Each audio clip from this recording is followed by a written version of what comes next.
Hello everyone and welcome to today's video. I am very excited for today's video.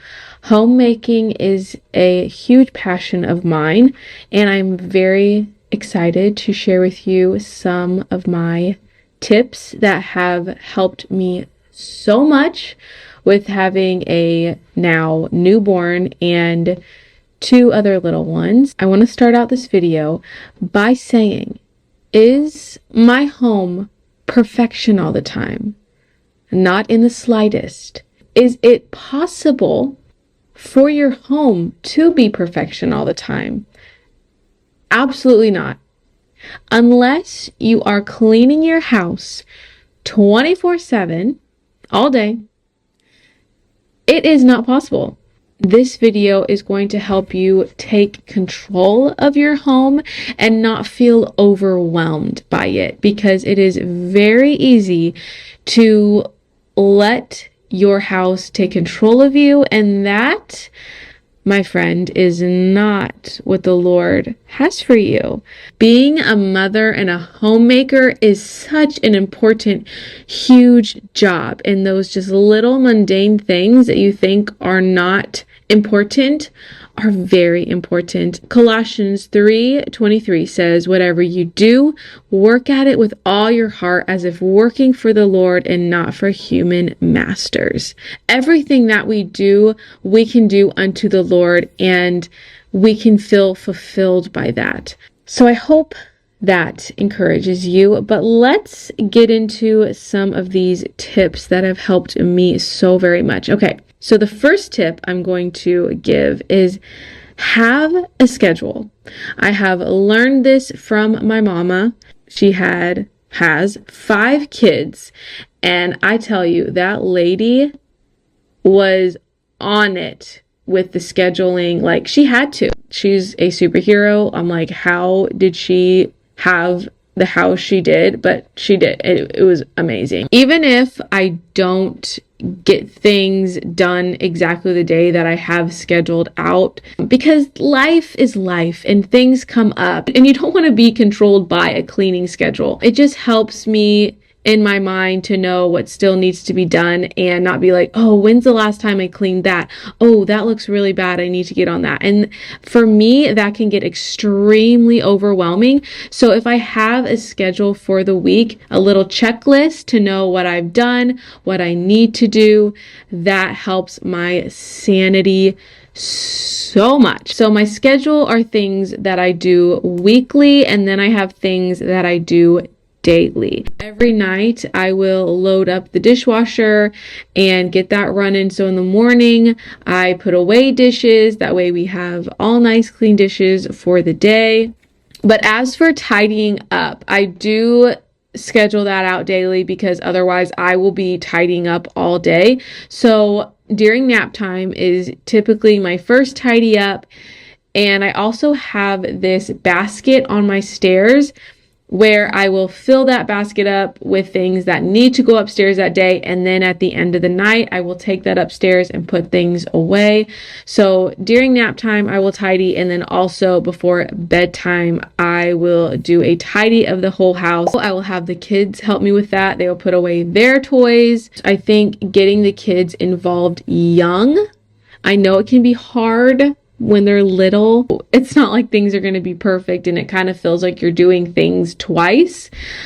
But if you start this young, it is so beneficial when you get to like 4, 5. Like, Everly is very helpful. She cleans up her own toys, puts them where they go. She helps me with laundry. She puts away her own laundry. She helps me out with dishes. Are things perfect? No.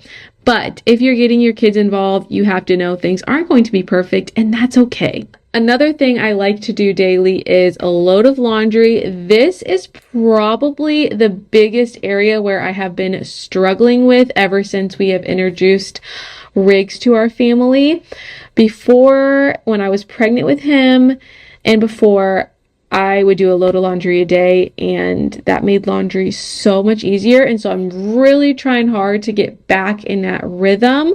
Also, I'm going to link down my favorite laundry products. I have some staples that are a must for our family and have worked so well for us. I have a laundry detergent that I use for the whole family, so I'm able to kind of just wash everybody's things together, and I'm not having to like really sort things as much.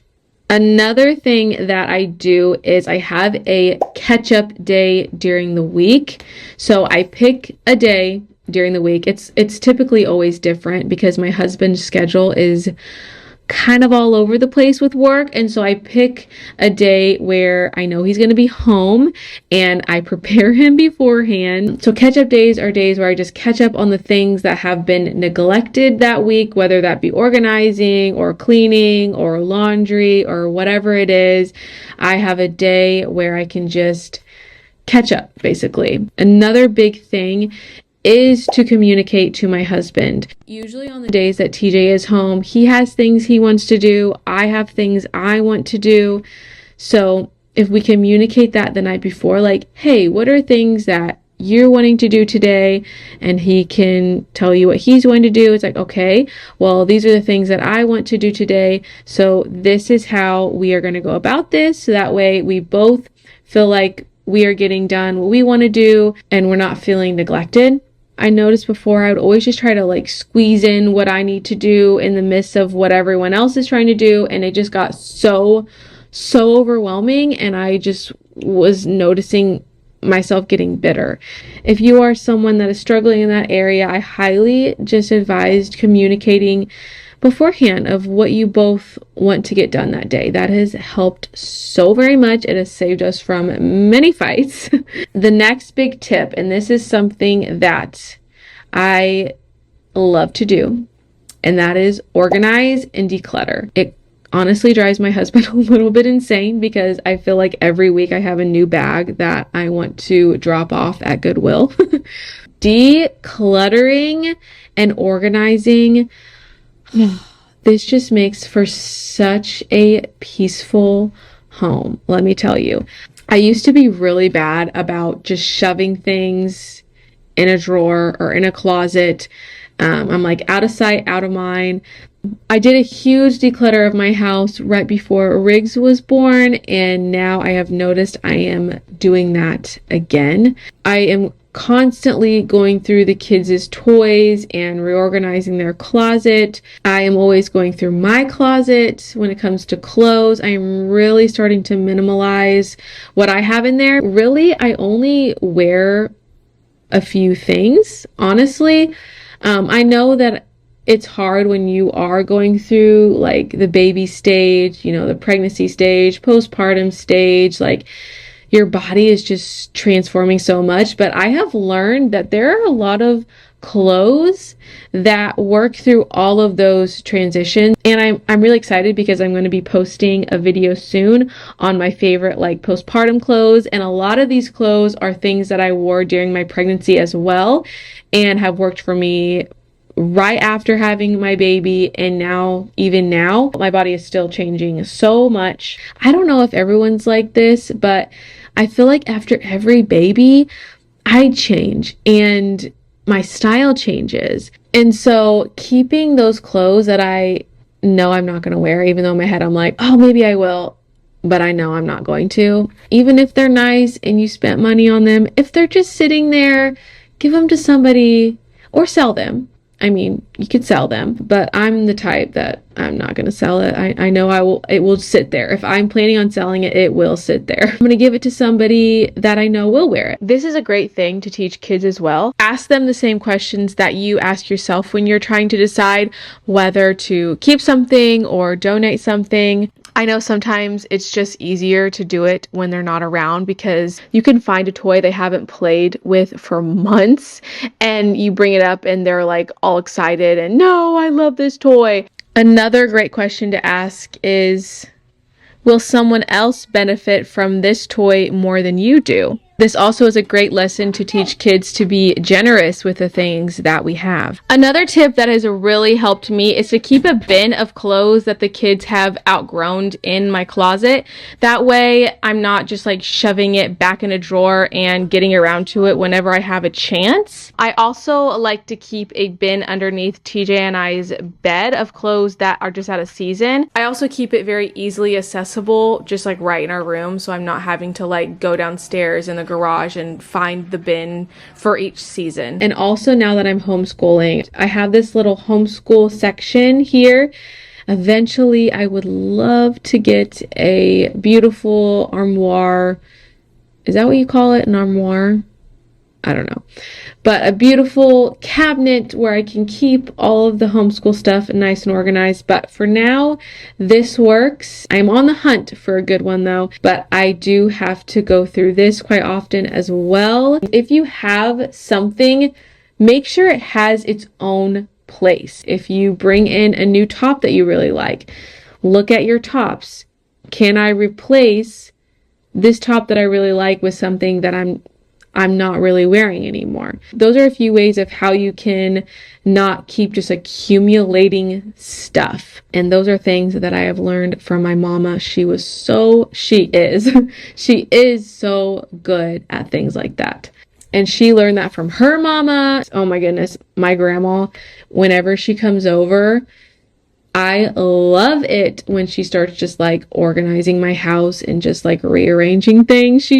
God has blessed her with the ability to organize and to decorate, and she is just a star at it. She came over right before I had Truett and was helping me with that, and it was wonderful. Also, something that I do weekly is clean out our fridge, and I order groceries. I just use my Walmart app. Those grocery deliveries have helped so much. The fact that I can sit on my phone and get groceries is seriously a game changer. And before I do that, I will always clean out my fridge. That way I'm not just like shoving things around, because I used to do that and our fridge would just get so bad and just overwhelming. So if I clean out the fridge before I put new ones in there, that has helped so much. And that also helps me meal prep for the week. I will cook 3 meals a week, and then we will do leftovers one day. The other days of the week, sometimes we go to friend's house, family's house, or we'll go out that day. So I leave room for that. The last tip that I want to give, it is very important to give yourself rest. Okay? This is something that I need to take my own advice, because anytime I have a moment, I feel like I need to be doing something. I feel like I'm not being productive if I'm not doing something. But rest is productive. That is why God made it a point when He was creating the world that He took a day of rest. He was emphasizing that. So don't feel like you are not being productive if your body is telling you it's time to slow down, and it's time to take a break, and it's time to rest. That is good for your body. That is how God designed you to be. There's always going to be things that need to be done. And remember that your home is lived in. There's going to be messes to clean up. There's going to be scratches on the walls. There's going to be little imperfections, and that's what makes a house a home. So don't let those little things get to you. Keep your eye on what's truly important. But I really, really hope that you guys found this video encouraging, and if you do have any tips, please leave them in the comments. I am always looking for new ways to help with my homemaking. I have a lot of content coming your way. I'm feeling very inspired lately. But if you guys have any other suggestions for videos you'd like to see from me, definitely leave them in the comments. Thank you guys so much for watching this video, and I'll see you in my next one. Bye guys.